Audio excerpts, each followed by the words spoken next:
Olá, tem alguém por aí? Ai, que coisa boa. Vocês estão conseguindo me ouvir? Tá conseguindo ouvir a mamãe? Não? Ou você ligou o fone?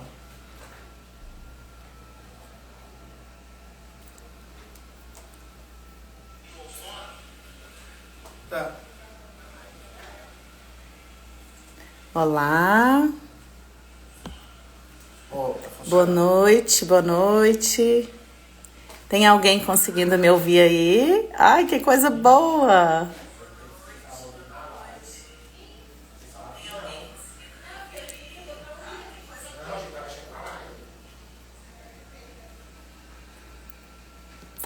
Vou chamar a minha parceira aqui.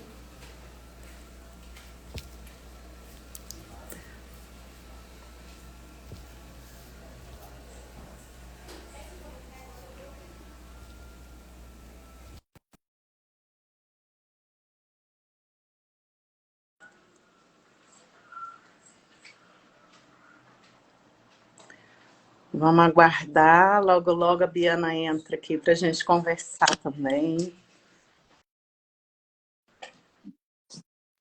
Está sendo um prazer estar aqui pela primeira vez. Oi, Biana! Oiê, Ah, consegui ouvir. Você tá me ouvindo bem? tô te ouvindo. Gente, Você só não tá aparecendo pra mim. não, menina, Será que sua câmera não tá virada, não? não, não tá, não. Você tá me vendo e eu não tô te vendo. É, eu tô te vendo. Uai, por que será? Ó, e já tem muita gente aí participando, ó. Tá aí. Deixa eu ver aqui. Várias pessoas, coisa boa. Olha, não tô te vendo. Você tá escura pra mim. Por que será? E fala aí pra mim, quem tá participando, se tá conseguindo ver nós duas. Que aí qualquer coisa a gente vai conversando, se os outros estiverem vendo. Ah, Samantha falou que porque a gente compartilhou a postagem, ficou assim. Hum, Eu vou ver se eu abro aqui, peraí. olha, Gesiane. Enquanto o pessoal tá chegando. Hum, Aí participando também com a gente. Hum, ele disse que está vendo nós duas. sim, vou entrar aqui pelo.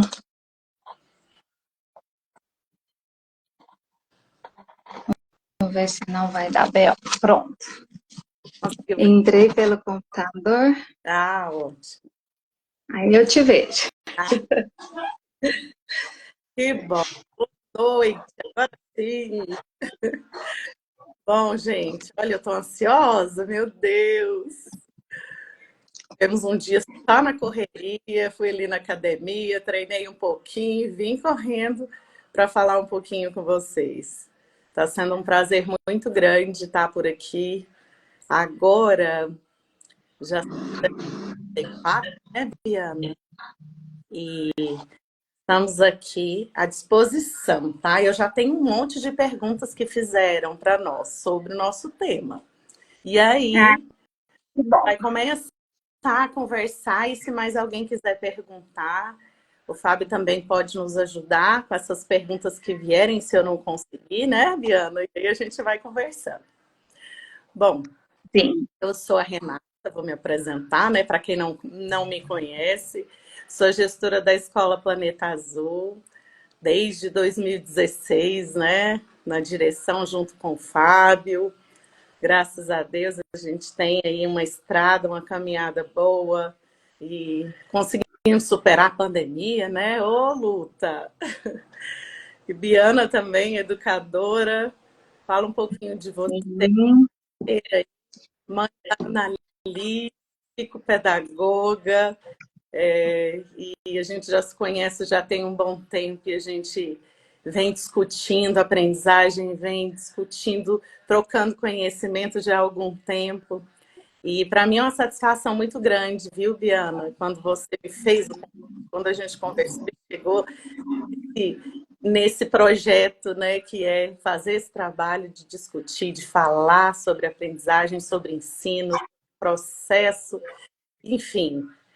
E a ideia é a gente enriquecer, aprender uma com a outra, ajudar as outras pessoas e também, Exatamente. né? Fala um pouquinho de você aí para nós.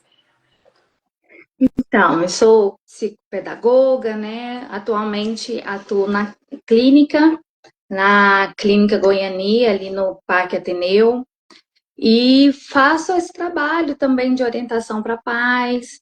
A demanda, né? A procura vem cada vez aumentando devido ao aumento de laudos, né?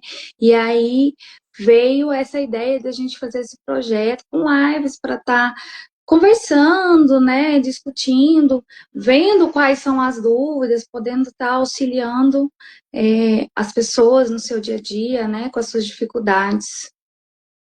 Sim. E ó, eu quero começar então fazendo uma introduçãozinha.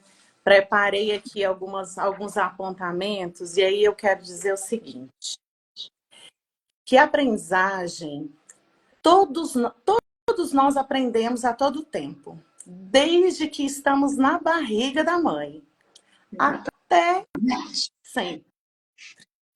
Mas existem momentos em que o nosso cérebro está mais aberto para receber essas informações, né, Viana? A minha mãe Isso. fala muito sobre. Então, explica que o nosso cérebro ele tem uma plasticidade maravilhosa e a gente é capaz de aprender e evoluir demais. E, bom, aprendemos em casa, aprendemos na escola, em um passeio, e o que é bom também, e o que é ruim, né? Então, a gente aprende de tudo. Por isso que a gente precisa ficar... Nossos filhos e nós também estamos tendo contato. Porque essa aprendizagem vai acontecer do que é bom e do que também não é bom, né? O que é ruim. É importante a parceria, sempre, da escola com a família, da família com a escola, né? Para promover uma aprendizagem efetiva e consistente.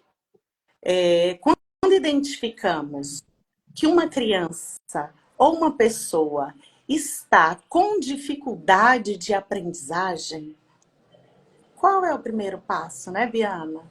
O que podemos fazer, né? Então, a gente, o nosso, ele diz exatamente, ó, diferença entre dificuldade de aprendizagem, transtorno específico de aprendizagem e transtorno do neurodesenvolvimento. Então, qual que é o primeiro passo quando a gente identifica que tem uma dificuldade? O que você acha? Fala aí. Então, vamos lá. Eu desconfiei que meu filho, né, tá com uma dificuldade de aprendizagem. O primeiro passo é procurar um profissional, né, um profissional capacitado. Neuropediatra é o primeiro caminho, ou um psiquiatra infantil, né? Eu também, como psicopedagoga, faço essa avaliação, né? Faço essa investigação para ver o que são as causas, né, dessa dificuldade de aprendizagem. Porque ela pode estar relacionada a N coisas, né? Então, a gente vai precisar ali estar investigando. Mas é procurar um profissional, né? Eu mesmo, como psicopedagoga, eu procuro profissionais para os meus filhos. Porque eu não sou psicopedagoga deles, eu sou a mãe, né? Sim. Então, mesmo que a gente tenha ali um conhecimento, né, tem uma noção de alguma coisa, o profissional ele vai estar bem apto ali, tá fazendo uma investigação mais profunda, tá ali rastreando, identificando pontos que vão ser estratégicos para a gente estar chegando a um laudo, né? A um veredicto, assim, vamos dizer, que não é também. O laudo não é, falou, pronto, ele é assim, pronto, acabou, né? A gente também não pode levar isso. Então vamos para as terapias, vamos para as intervenções e tem caminhos, né? Na verdade, esse primeiro passo é achar os caminhos. Então, o neuropediatra, o psiquiatra, pediatra também, né? No caso das crianças, né? Ou um profissional como a psicopedagoga, a neuropedagoga, a neuropsicóloga, são profissionais que estão aptos a estar fazendo essa investigação. Sim, sim. Bom, aí nós temos aqui algumas perguntas. Professora Camila, copiar do quadro para o caderno com muitos erros ortográficos pode indicar um transtorno? O que você acha? Sim, não.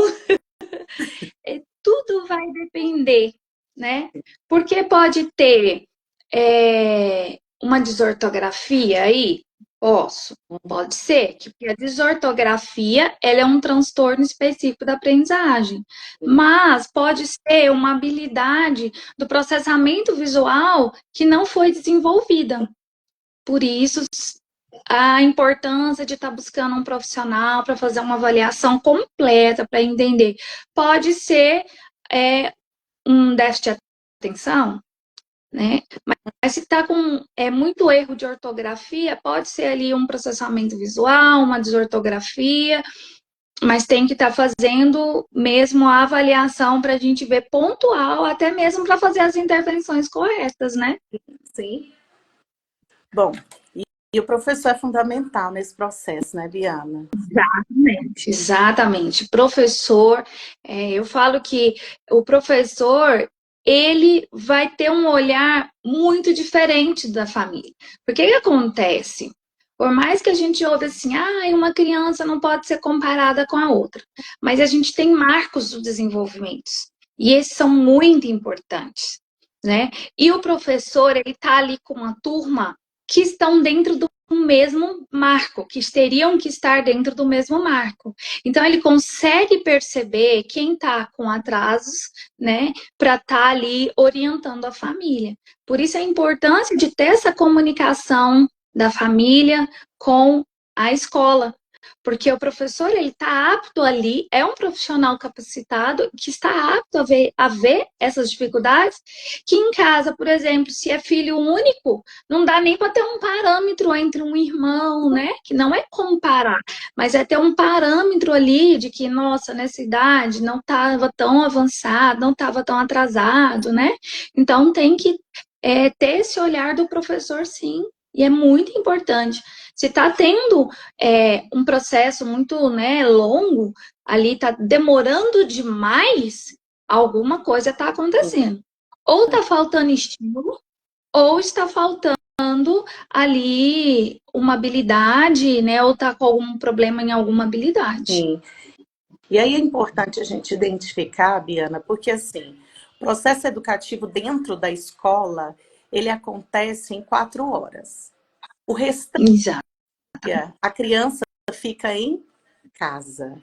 Ou em casa, ou que acompanha a criança nesse Um cuidador, né? turno, né? E aí esse processo de desenvolver as atividades, as tarefas de casa, é fundamental também para a família acompanhar e complementar, porque é uma continuidade, né? Essas atividades propostas pela escola, ela continua em casa, né? E é importante, ela percebe quando a família valoriza esse processo, porque o que pode acontecer também, às vezes, a criança não sentir que aquela tarefa é importante e perder o interesse, né? A gente precisa observar né? A rotina, ela é fundamental. Nesse processo de desenvolvimento, né? Ela é fundamental ali para a aprendizagem. Sim, sim. Ai, eu tô vendo tanta gente aqui falando com a gente, Biana, olha só. Você acredita que eu não tô vendo, não tô conseguindo acompanhar os comentários? Mas vamos lá. Isso. Até minha mãe, oi, boa noite, mãe. Que gracinha. Muito bom, tô feliz, viu? Em estar compartilhando um pouquinho do que a gente sabe com vocês, né? E tá sendo um prazer. Uhum. Muito bom, experiência bacana. Ó, mais uma pergunta. Professora Larissa gostaria de saber sobre a dificuldade de concentração. Quando vou estudar, me disperso facilmente. O que isso quer dizer? Ah, bacana essa pergunta. Porque que acontece? Hoje todo mundo tem dificuldade, né, de concentrar. Ninguém consegue parar muito tempo ali numa atividade. Por quê? Temos que investigar. Uhum. Pode ser um transtorno? Pode ser. Mas telas. Hoje as telas estão muito presentes no dia a dia das crianças, dos adultos, Uhum. né? Adultos que ficam 6, 8, 10 horas. Tem uma pesquisa que eu vi recentemente que estava falando, o adulto ele fica em média 9 horas por dia em tela, Sim. tá? O que vai acontecer? O cérebro ele vai viciar nessa, Uhum. nessa dopamina ali, que é fácil ali, que não demanda muito esforço Uhum. dele, e você não vai conseguir realmente ter essa concentração. As telas têm prejudicado muito essa, né, a falta de atenção, de concentração, né? É Exato. uma hipótese, né? Uma hipótese. Agora, quando que eu vou levantar uma suspeita de um transtorno? No caso, a professora já é Sim. adulta. Você sempre teve isso, o transtorno, ele vai ter sintomas no desenvolvimento infantil ali. Então, se sempre foi assim, desde pequenininho, né, sempre teve essas dificuldades, então liga um alerta maior, tá? Agora, se ultimamente está assim, com falta de concentração, pode ser até uma falta de vitamina, né? Uhum. Quanto mais, né, a gente vai ficando aí adulto, mais velhinho aí um pouquinho, a gente vai ficando com umas deficiências, tudo pode causar uma falta de concentração, né? Sim. Mas se sempre foi assim, procura um profissional, faça uma investigação, porque pode ser sim um transtorno, É. mas pese essas características, né?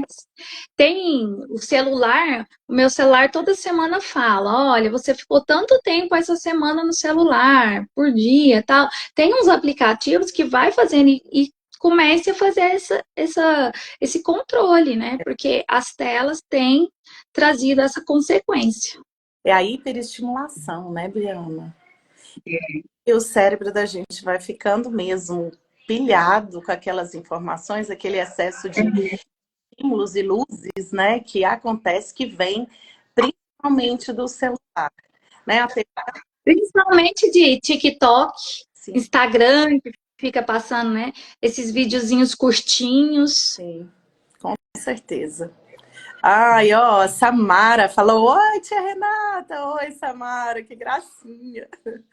Ai, muito bom. É ex-aluna, você acredita? Bom, mais uma pergunta aqui, ó. Vou fazer aqui da professora Dalva. Ela falou o Sim. seguinte: o transtorno do déficit de atenção não é um transtorno de aprendizagem, mas afeta o processo de aprendizagem da criança. Qual o papel da escola nessa situação? Então, a escola trabalha com algumas habilidades, com as habilidades da aprendizagem, né? Sim. Então, o que a escola tem que fazer? Junto, porque se a criança ela tem um transtorno, ela tem que ter um acompanhamento com um terapeuta que vai estar orientando, no caso, a psicopedagoga, que é a profissional da aprendizagem aqui, né? Então, ela vai estar orientando, tá percebendo quais habilidades que estão atrasadas ali, que ela pode estar estimulando dentro da sala de aula, né? Está percebendo ali como pode, no caso do déficit de atenção ali, onde que pode trocar de lugar a criança para que ela não perca muito, né, a atenção. Então, Está vendo quais habilidades estão prejudicadas ali na aprendizagem, né? Para estar estimulando com outras metodologias, vendo se a metodologia que tá, né, que ela está oferecendo está sendo favorável para essa criança. Déficit de atenção, não adianta fazer atividades muito extensas, a criança tem que ter essa adaptação das atividades ali. mais direto. Tem que fazer coisas mais direcionadas. Eu falo muito assim, vai passar um questionário. O questionário tem 10 questões, vai lá, marca 3. A criança conseguiu fazer de boa, na outra vez fez 3 de boa, aí você aumenta para 4 gradativamente. Esse estímulo tem que ir gradativamente até ela estar com essas habilidades bem desenvolvidas para estar acompanhando o ritmo da turma. Sim, sim. E diversificar, né, Biana? Porque Amém? não, atividades repetitivas, né? Tem que ter uma diversificação. A gente trabalha também até meditação na sala, né? Eu tenho uma Pausas, né? para meditar e coloca música, faz os exercícios para isso ajuda na concentração até para nós, tá? Na IE que eu estou fazendo, eu tive um professor maravilhoso, Helder Camei, e ele fala muito sobre isso, né? O quanto que ajuda a gente no processo de aprendizagem, o quanto isso favorece, né? Até para a vida mesmo. É muito bom mesmo. Exatamente. Outra atividade que, para quem tem TDAH, é muito bom, é uma atividade motora. Sim. A atividade motora com o corpo ali, um exercício ajuda a voltar ao foco. Então, viu que a criança está com muita dificuldade?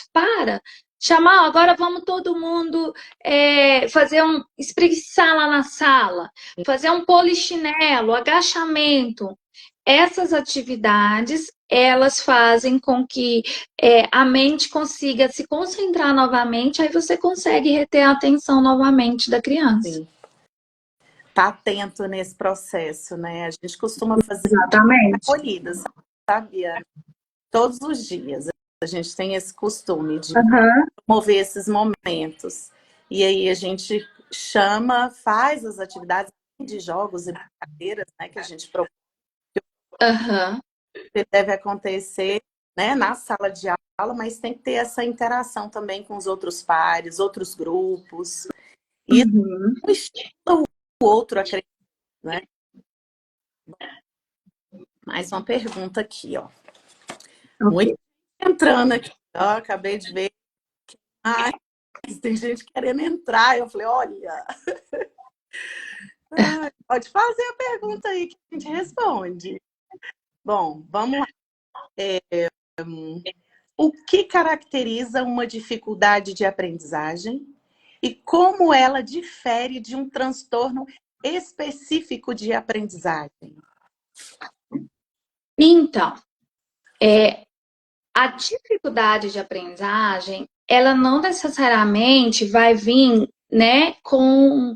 Aliás, a dificuldade, quem tem um transtorno vai ter, mas quem tem a dificuldade não necessariamente vai ter um transtorno. Porque o que acontece? Eu costumo elencar três fatores para a dificuldade de aprendizagem. Pode ser que o fator da escola, né? Às vezes a metodologia da escola não está atingindo aquela criança. Então, precisa ter um olhar, porque se eu tenho uma criança que é muito visual e o professor dá uma aula muito oral, não, a metodologia do professor não vai atingir. Por isso a importância de a gente estar diversificando, como você falou, né? Cada um aprende. Agora, não existe aquele padrão. exatamente. Agora, pode ser uma dificuldade ali familiar. Não tem um estímulo, a criança não tem rotina, não tem um acompanhamento familiar. Isso vai interferir muito na aprendizagem. A criança vai ter alguns bloqueios, porque em casa tem muita briga. No caso, né, eu como trabalho na escola pública, a gente via crianças que não tinham o que comer direito. Isso vai influenciar, né, no processo de aprendizagem, sim. Então, a gente tem que ter todo ali um ambiente que envolva essa criança nesse processo. E também pode ser uma dificuldade da criança em si, né? No caso, crianças que ficam muito doentinhas, não vão para a escola, né? Falta muito, porque, né, tem problemas de saúde, não necessariamente um transtorno, mas tem um problema de saúde, ela vai ter dificuldade de aprendizagem. Chega na escola, faltou 3, 4 dias, né? Só faltou uma semana, tá perdida ali, não consegue acompanhar a turma, né? Ou porque ela tem um transtorno mesmo, e aí sim ela vai ter dificuldade de aprendizagem.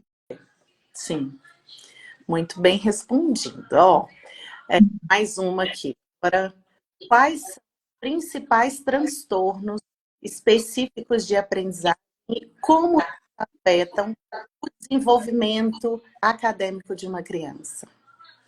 Sim. Nós temos também os transtornos, esses, né, específicos mesmo de aprendizagem, que a gente tem que diferenciar dos transtornos do neurodesenvolvimento.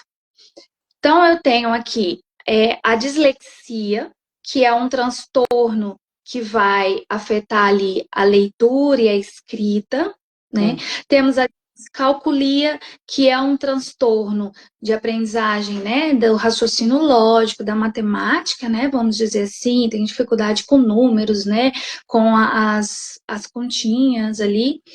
E a desortografia, que a criança vai ter dificuldade ali com a escrita, vai escrever, né, com a ortografia, vocabulário pobre ali, né, a compreensão ali, a escrita, né, a articulação ali do texto, como escrever um texto com coerência, com coesão, vai ter mais dificuldade nessa área. E a disgrafia, que aí ela já vai ter dificuldade motora ali com as letras, né? Escrever ali os traçados, né? Então, eles são específicos de aprendizagem. Por que eles são específicos de aprendizagem? Porque eles não vão ter ali algum problema que vai afetar a parte das funções executivas. É uma criança extremamente inteligente, que consegue ter memória, atenção, concentração ali, fazer um planejamento, ter um controle inibitório, mas nessa área específica ela não desenvolve, né? E aí, no caso, como que eu vou descobrir isso?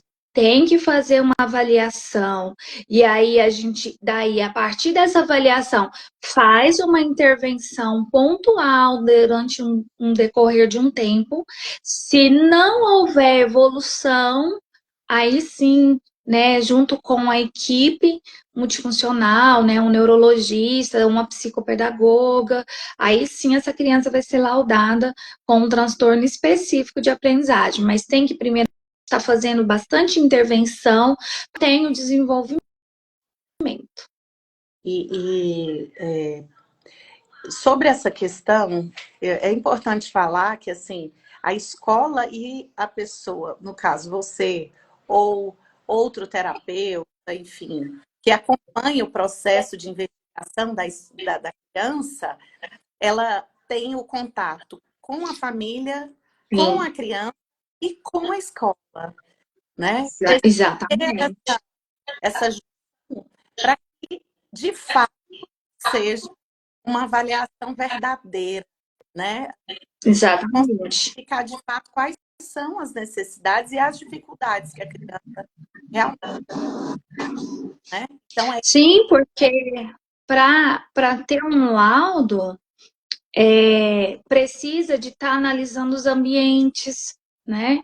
Então, precisa dessa comunicação constante, né? Até para ver, tá evoluindo aí, aqui não tá, o que é que tá acontecendo, sim, né?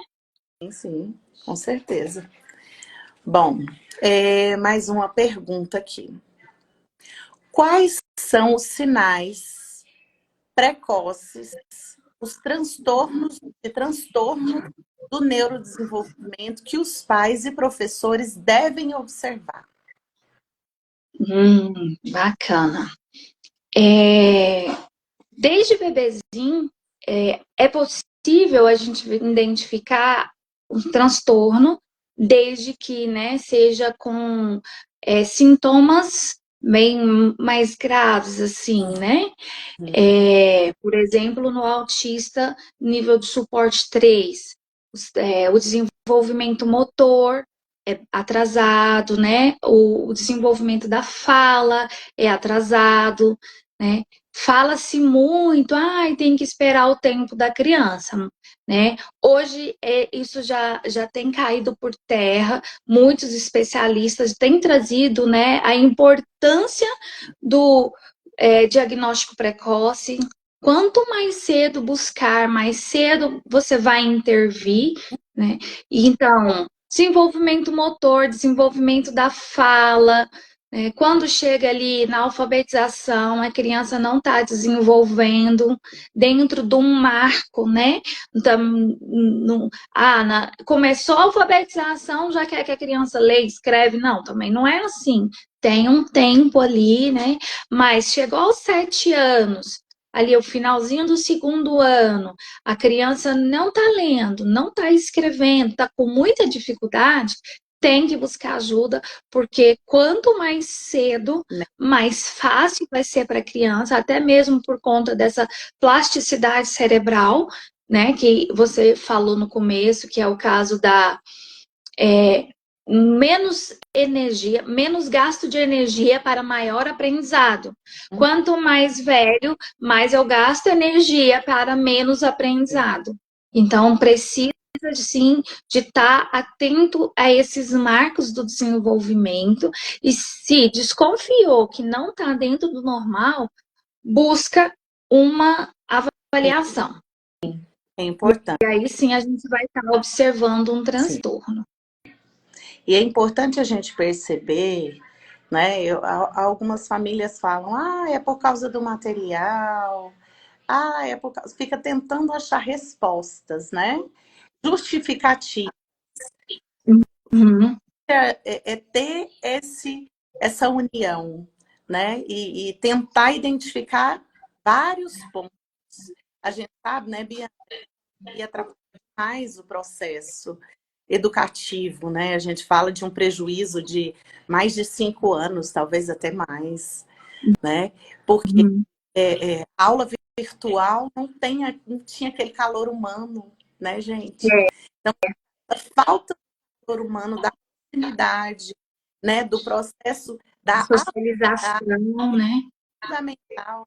A gente trabalha muito e a neurociência fala muito sobre esse processo. Se eu não tenho um vínculo afetivo com a pessoa, com a minha família, o processo de aprendizagem fica prejudicado. A gente se fala muito sobre isso também na escola, né? Essa questão emocional, né? O processo socioemocional, ele interfere demais.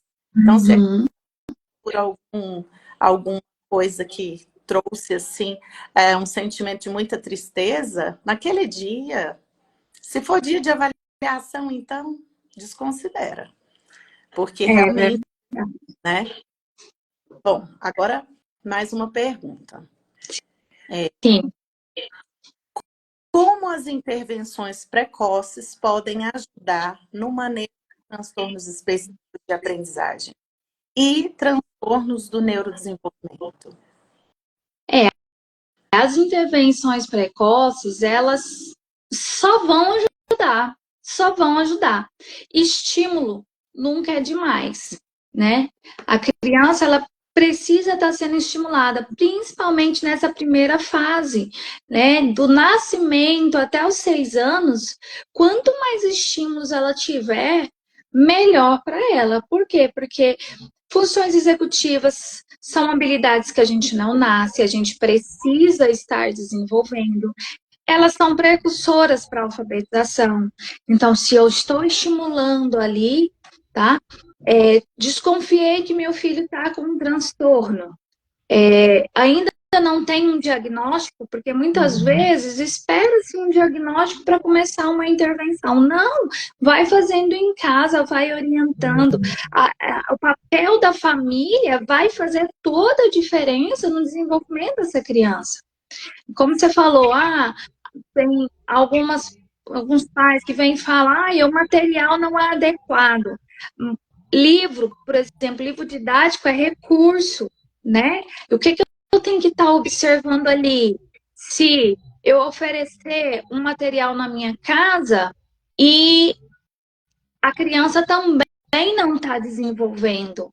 Então, eu preciso estar ali estimulando com outros recursos para ver aonde que está, né, essa dificuldade ali, o que está acontecendo.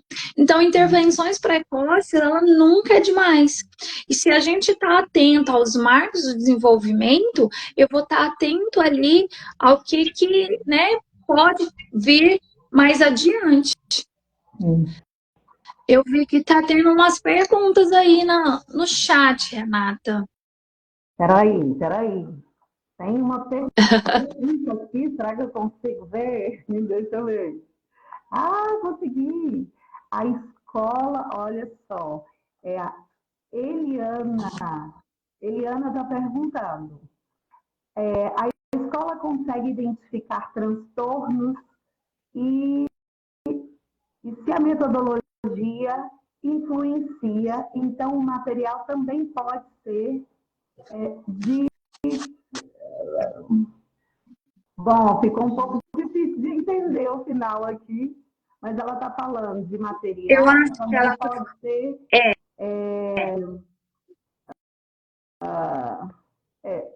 sobre o processo de alfabetização. Acho que ela está falando que material também faz toda a diferença, é claro. Aí, quando você falou, inclusive, sobre o material, e aí eu puxo um gancho, porque só o material, por exemplo, a Escola Planeta Azul é o Conquista. Porém, não é só o livro que é utilizado. A gente tem também atividades planejadas, que são elaboradas pelas professoras, né, que são impressas, que são feitas no concreto, através de um brinquedo pedagógico, enfim, completa aí. Até porque, né, Renata, que um transtorno, ele não é visto só em cima de um material. Então, um transtorno, ele está envolvido na socialização, no desenvolvimento motor, na linguagem, no processamento visual. São N marcos que a gente precisa estar atento. Então, é aquilo que eu falei. Por que a escola consegue perceber com mais facilidade se a criança tem, né, pode ter, né? A gente levanta hipóteses, né? Pode ter um transtorno, porque a gente consegue fazer essa comparação dentro dos marcos dos desenvolvimentos ideais para aquela faixa etária, né? Então, aqui, se a criança não está acompanhando, a turma está fluindo, essa criança não está acompanhando, o professor está observando outras áreas, porque um transtorno ele não é mesmo o transtorno específico de aprendizagem, a gente consegue perceber outras áreas que vão sendo influenciadas ali, né? No caso da dislexia, pode ser um processamento visual. Então, se está sendo estimulado, então tem a atividade extraclasse, se a criança não acompanha, não está fluindo, a escola consegue sim perceber se pode ser um transtorno e levantar essa hipótese. Mas quem bate o martelo é sempre um médico, tá? Mesmo eu, no meu caso, eu faço uma avaliação, eu consigo levantar um transtorno, uma hipótese ali muito bem elaborada, embasada em testes, né? Mas quem bate o martelo ali é o médico, baseado no quê? Eu até trouxe aqui para mostrar, a gente tem um manual, né? Esse manual, ele vai trazer bem detalhado o que o médico tem que avaliar. E aí, em cima dele, é que o médico vai dizer se tem um transtorno ou não. Mas com o conhecimento ali que nós temos como professores, a gente consegue saber que não está dentro do normal ali, dentro do padrão. Por isso, a escola consegue sim. Agora, se a escola trocou a metodologia, né? Vamos supor, a família está desconfiando que é o material. Estimule em casa com outro material. Se a criança fluiu, aí sim a família vai ter que buscar, ver, né? Repensar a escola, mas precisa fazer essa investigação. Importante, né? E a escola faz muito isso, sabe, Diana? Você sabe disso, né? A gente indica, até encaminha para você alguns casos. Quando a gente percebe que a criança apresenta, e de fato, algumas crianças passam a ficar tristinhas, porque sente que está diferente, que está muito difícil. Então, é triste, é ruim para eles. E a gente faz esse processo, a gente tenta incluir sempre da melhor forma possível, para que ele não sinta, para que ele não sofra mesmo diante da dificuldade que ele sente. E é importante que ele entenda também, porque às vezes, hoje mesmo, eu fiz uma intervenção com uma criança que não queria muito fazer, mas a gente sabe do potencial e ele faz quando ele quer realmente. Então, aí ele, não, eu vou fazer. Aí eu... Sabe, a gente sabe que precisa fazer esses manejos e essas intervenções são fundamentais. E a família sempre junto, né? Essa parceria é fundamental e um apoiar o outro, né? A gente precisa sempre estar com o olhar atento, né? E eu falo que na escola, o centro de tudo na escola é a criança. E é assim que tem que ser, né? A gente não faz o que é bom para o pai. É o que é bom para o desenvolvimento da criança. Né? Isso é fundamental. Exatamente. Olha, Renata, eu vi que teve uma pergunta mais para cima. Do Fábio. Espera aí. Uma pergunta. Está falando que seu áudio não tá bom, Renata.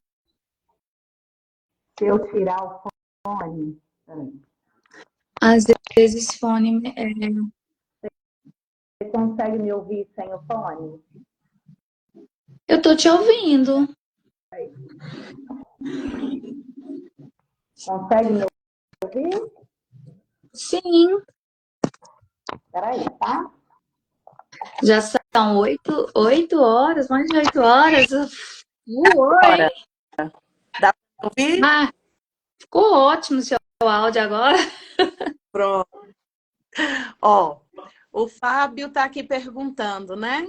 Gostaria de saber sobre a importância da criança ter uma rotina bem definida em casa, uma organização das atividades e etc. Qual que é? Sim, olha, vamos falar um pouquinho de funções executivas. As funções executivas, elas são essenciais para o processo de aprendizagem, tá? Aqui na frente, aqui nessa região, a gente tem um córtex pré-frontal. É onde a gente tem planejamento, as habilidades de planejamento, controle inibitório, fugiu agora, memória executiva, flexibilidade cognitiva. O que é isso tudo? São habilidades que nós, seres humanos, precisamos desenvolver, né, a tomada de decisão, tá? Para esse desenvolvimento da aprendizagem. Então, quando eu tenho uma rotina, para começar, já abaixa meu nível de ansiedade, porque eu sei o que eu vou fazer, qual que é o próximo passo que eu tenho que tomar, né? Então, se a criança tem uma rotina em casa, ela já sabe que ela tem a hora de estudar, ela sabe a hora que tem que tomar banho, ela sabe a hora que vai ter o almoço, se vai acordar, tomar o café da manhã e ir para a escola. Isso já dá uma segurança para ela. Então, ela já consegue ter ali uma aprendizagem, né, ter mais foco e atenção na aprendizagem, porque ela já está com esse controle inibitório dela mais desenvolvido. E dentro dessa rotina, sempre está desenvolvendo a autonomia. As funções executivas, elas vão desenvolver com autonomia. Então, é muito importante a gente estar atento a essa rotina, essa organização, tá? A criança está organizando sua mochila, seus materiais, desde pequenininha, a gente vai colocando essa rotina. E aí a criança, quando chega na escola, ela também tem rotina. Então, se ela está acostumada com rotina, ela vai ter mais segurança, né? Por isso é de suma importância. A gente sempre vai ter rotina. Se a gente vai para um trabalho, quando está na fase adulta, a gente tem rotina, a gente tem hora para chegar, a gente tem hora para ir embora, a gente tem o que tem que fazer lá. Então a gente aprende com isso a gerir o nosso tempo. Então a gente vai ter mais segurança, mais controle sobre o que está acontecendo e não vai, né, ter essas ansiedades loucas que a gente está tendo, porque as crianças estão sempre aí, estão tendo tudo à mão, e isso está dificultando o trabalho da aprendizagem, porque elas não têm autonomia, às vezes, para pegar um lápis para fazer a tarefa, porque às vezes é tudo dado tão na mão, e então essa rotina é o que eu mais oriento, fazer rotina, fazer quadro de rotina em casa, com uma hora de começar, hora de terminar, pintar um relógio se precisar ali, pinta a hora que vai começar a tarefa para a hora que vai terminar, porque dependendo da idade, né, não sabe olhar, o ponteiro grande está em tal lugar, ponteiro pequeno em tal lugar. Então você já vai ensinando a hora e com certeza vai ter uma mudança assim brusca no processo de aprendizagem para quem tem rotina em casa com criança. Com certeza. Cabe mais uma pergunta aí, Biana? Ó, nós já... Vamos à última para a gente acabar. A última para finalizar. E assim, muito feliz, viu?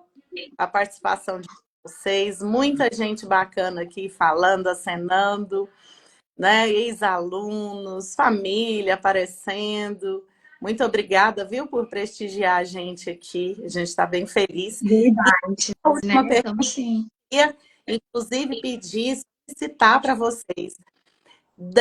Deem para a gente exemplos de temas que vocês gostariam que a gente falasse. Porque agora nós iremos fazer uma live por mês, né? Para que a gente possa aprender mais, trocar experiências, enfim.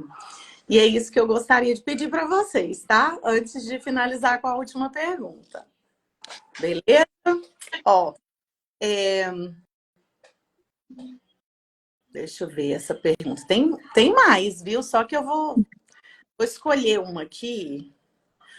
Como o diagnóstico e o tratamento desses transtornos evoluíram?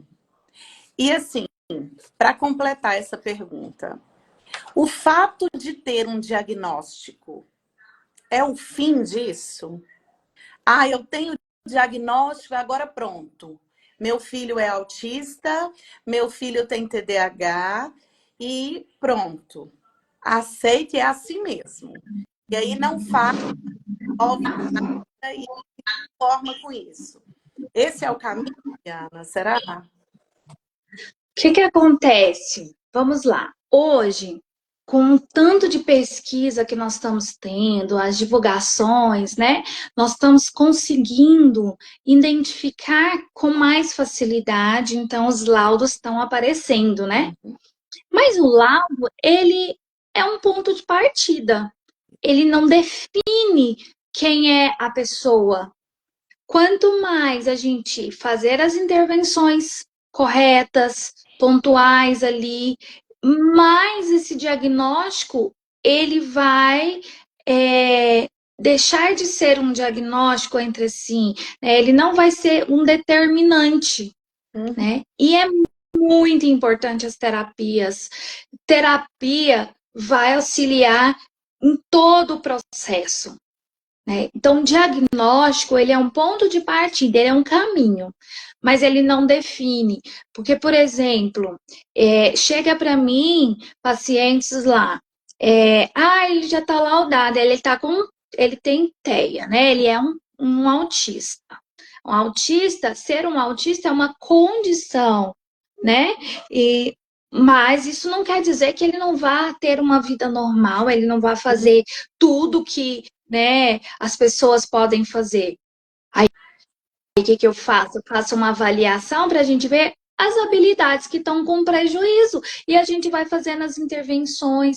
Então, a gente tem visto aí, eu tenho acompanhado muito as redes, as pesquisas, crianças que não falavam e com as terapias começaram a falar, crianças que não sabiam ler e escrever, com as terapias começam a ler e escrever, crianças que não andavam por conta do desenvolvimento motor, passam a andar, ter vida normal. Então, assim, diagnóstico é ponto de partida. E aí a gente tem que ir buscando, intervindo, fazendo cada vez mais as terapias, né? Até porque, Biana, eu falo muito isso para as mãezinhas, para as famílias que chegam na escola com algum laudo. Olha, a gente existe muita gente, muito artista, muita gente bem-sucedida, né, até. Exatamente. E aí, The Good Doctor, né? Que ele é autista, extremamente inteligente. A gente sabe que, especificamente para autista, existem muitos que possuem altas habilidades, né? Exatamente. Eu fico muito orgulhosa, inclusive, de ter alguns na minha escola. E lá, inclusive, um deles, se você for conversar com ele, ele quer falar com você só em inglês. E isso porque ele está no primeiro ano, né? Ele tá já vendo? Faz leitura fluente no português e fala inglês. Então, isso não determina nada para ninguém, né? A gente sabe muito que não tem enfim. E outra questão que eu levo muito para os pais é pensar o seguinte: como que você vai ver seu filho na fase adulta? Fazer as terapias agora vai fazer o diferencial para a fase adulta, né? Por quê? Porque quanto mais novo, lembra da plasticidade cerebral? Quanto mais novo, mais facilidade o cérebro vai ter ali de desenvolver, de aprender, de crescer. Quanto mais velho, mais difícil, né? Tem aprendizado? Tem, mas é mais difícil. Então, pensar, nossa, eu vou aproveitar essa fase o máximo que eu posso. Por quê? Porque eles vão chegar na fase adulta. A gente tem muito hoje, o que está se vendo aí? Muitos adultos sendo laudados, né? Autista, TDAH. E aí, pensando, poxa, quanto sofrimento poderia, né? Eles não precisariam ter passado se tivesse o diagnóstico antes, se tivessem feito terapias antes. Então, a terapia, ela é muito importante, principalmente na época certa, né? Com certeza. E, ó, Biana, muito obrigada, meu bem. Obrigada de Eu coração. que agradeço, foi um prazer. Ter que E se conversar. deixar, a gente passa horas aqui falando sobre esse tema, né? A gente sabe muito, mas a gente quer aprender muito também. E se vocês mandarem para nós aí temas aí, a gente vai já explorar já para o mês que vem e compartilhar com vocês. Né? Exatamente. Ah, Manda lá no manda direct da escola.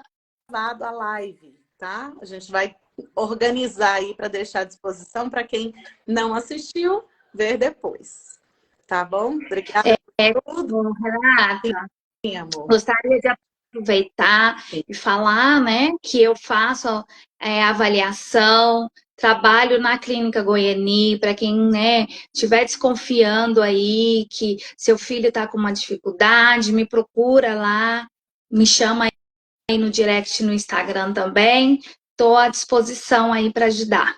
Tá bom. Um grande abraço. A gente se vê amanhã, né? Que a gente tem Até um encontro amanhã. para Verdade. uma criança, né? Um grande abraço. Gente, Obrigada de coração. Obrigada a todos que participaram. obrigada a todos que participaram da Todas live. as professoras, carinhosamente. Obrigada de coração. Obrigada à família que entrou. Obrigada aos amigos, aos ex-alunos, os pais interessados em saber mais. Obrigada mesmo. E valeu. Até a próxima. Até. Beijo. Beijo.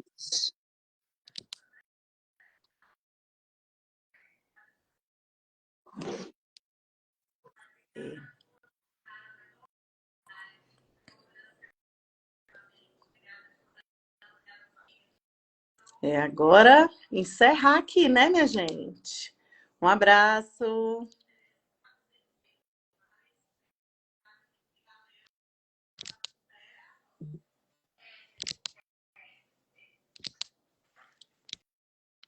Vamos finalizar essa live aqui, gente.